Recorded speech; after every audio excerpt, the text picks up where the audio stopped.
दोस्तों, आज फिर मैं आपके लिए एक और कहानी लेकर के आया हूँ। ये कहानी यूनाइटेड स्टेट्स ऑफ अमेरिका के कोलोराडो स्टेट से कनेक्टेड है। मुझे भी 2003 में पहली बार कोलोराडो जाने का मौका मिला था। कोलोराडो दरअसल प्रकृति के भंडार के लिए मशहूर है। चारों तरफ पहाड़ियों का क्षेत्र, बीच में बहती नदियाँ और उसके पास पास खेती और पशुओं का बहुत अच्छा केंद्र है वो। इसके अतिरिक्त जो खास बात उसके साथ जोड़ी जाती है वो है वहाँ की माइनिंग, और माइनिंग भी सोने की।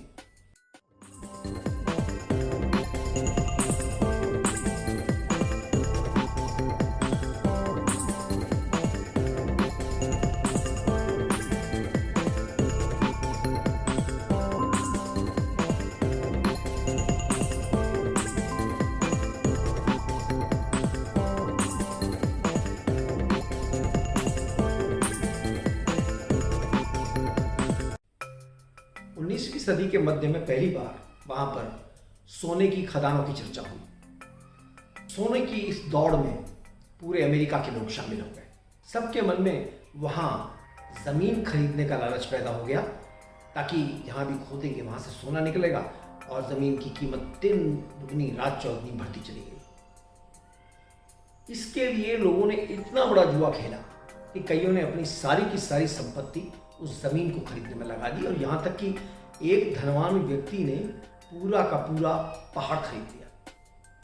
उसके लिए उसने अपने घर की तकरीबन सभी संपत्ति लगा दी और बची हुई संपत्ति से मशीनें ला करके वहाँ पर खुदाई शुरू कर दी। अब खुदाई में खर्च भी आता है और वक्त भी लगता है। काफ़ी खुदाई करने के बाद उसको सोने का एक कण भी नहीं मिला। जब एक कण भी नहीं मिला तो वो निराश हो गया और अंत में उसने तय किया कि अब आगे कोई खुदाई रोक दी जाए, इस पहाड़ी में कोई सोना नहीं है। और उसने तय कर लिया कि इस पहाड़ी को और इसके साथ साथ जो मेरी मशीनें हैं उन सबको बेच दिया जाए। उसके लिए उसने विज्ञापन किया। ऐसा लगा कि शायद निराश होने के बाद ऐसी बेकार जमीन में शायद कोई खरीदार नहीं मिलेगा, लेकिन एक खरीदार आ गया।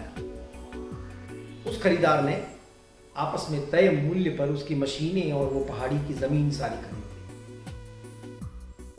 जब तक ये जमीन खरीदने का मामला था तब तक बेचने वाले उस धनवान व्यक्ति ने यह राज उसको नहीं बताया कि यहाँ पर उसको सोना नहीं मिला। उसने सोचा कि कहीं सौदे में अड़चन ना आ जाए, लिहाजा पूरी बिक्री होने के बाद एक दिन उससे मिलने गया और उसने कहा कि देखो, मेरे साथ तो ऐसा नुकसान हुआ था, इसलिए मुझे बेचना पड़ा। ईश्वर आपकी सहायता करे, शायद आपको कुछ मिल जाए।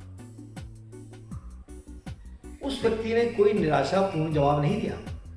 उसने सिर्फ इतना ही कहा कि हो सकता है जहां तक आपने खोदा है वहां तक सोना ना मिला हो और उसके बाद की जमीन पर सोना हो, इसलिए मैं भी कोशिश करना चाहता हूं।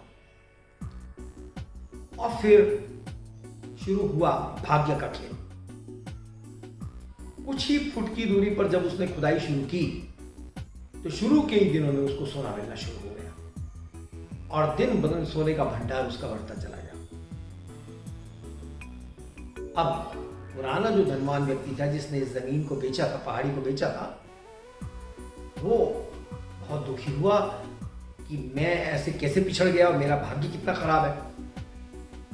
वो दोबारा उससे मिलने गया तो जो खदान का मालिक अब था उसने कहा कि भाई, जिंदगी ऐसी ही है, हम लोग कोसते तो भाग्यों को हैं, किंतु होता यह है कि दौड़ के आखिरी दौर में हम थक जाते हैं।